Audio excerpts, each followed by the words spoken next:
vous avez été pris en charge pour des difficultés érectiles, on vous a proposé un traitement par du Viagra ou du Cialis, mais vous n'avez pas observé d'amélioration notable. Dans cette vidéo, on va voir pourquoi. Pensez à vous abonner et à activer la cloche pour être informé des futures publications.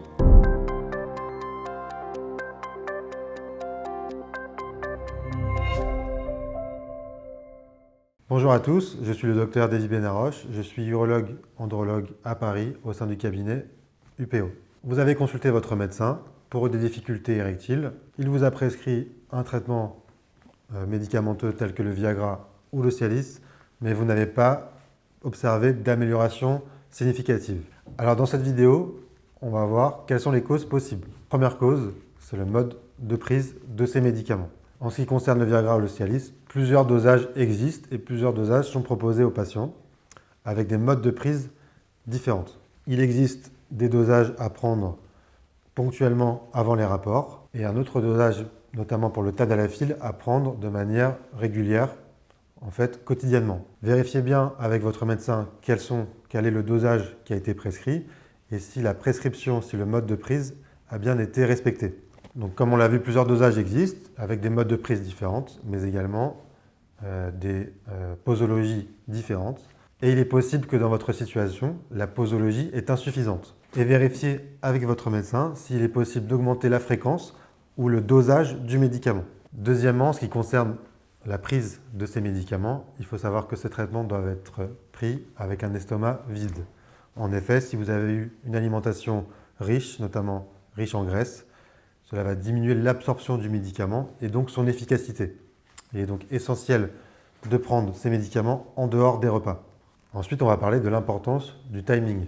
En effet, ces médicaments, lorsqu'ils sont pris ponctuellement avant les rapports, ont un pic d'efficacité qui est en fait assez court, de 30 minutes à 1 heure avant l'acte sexuel. C'est pour cela qu'il faut prendre ces médicaments, prévoir la prise du médicament environ 1 heure avant un rapport sexuel. Cependant, ce pic d'efficacité est variable selon les patients. Certains patients ont besoin de plus de temps pour absorber le médicament et d'autres vont avoir un temps d'absorption beaucoup plus rapide. Il est donc important d'en parler avec votre médecin pour faire le point sur le timing de prise de votre traitement et évaluer s'il est possible d'adapter la prise du traitement.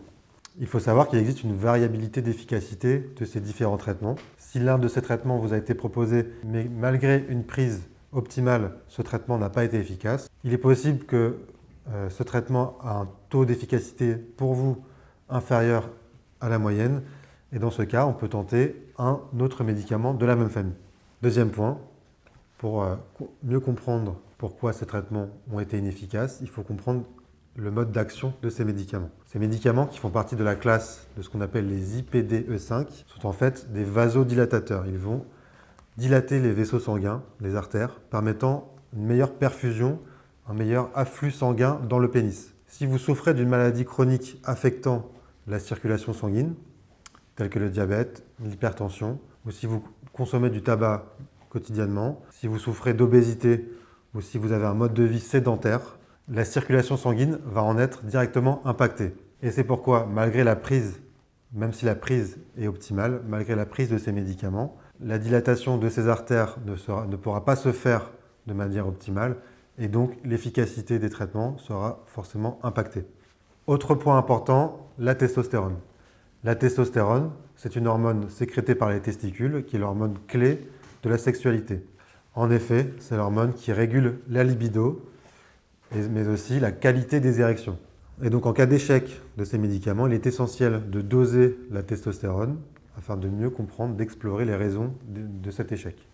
On l'a vu, ces médicaments permettent de faciliter une érection mais ne vont pas déclencher une érection. Enfin, il est essentiel de prendre en compte votre mode de vie. En effet, le mode de vie a un impact direct sur la libido et donc sur la capacité, sur les envies sexuelles. Le mode de vie comprend l'alimentation, le manque d'activité physique, la consommation de tabac, de drogue ou d'alcool, mais aussi le surpoids et l'obésité. Il faut bien comprendre que ces médicaments dont on parle permettent de faciliter une érection, mais ne vont pas activer l'érection. Et donc si vous souffrez d'un manque de libido, cela va avoir un impact direct sur l'efficacité des médicaments. Il est donc essentiel d'avoir un meilleur contrôle de votre mode de vie, de votre alimentation, de votre sommeil, afin d'améliorer l'efficacité des médicaments. En cas d'échec de ces médicaments, une évaluation globale est donc nécessaire. Il est donc important de consulter un spécialiste, d'en parler à votre médecin pour faire le point sur votre situation. Merci à tous d'avoir suivi cette vidéo. N'hésitez pas à liker, à partager et à commenter si vous avez des questions. Et à bientôt pour de futures vidéos.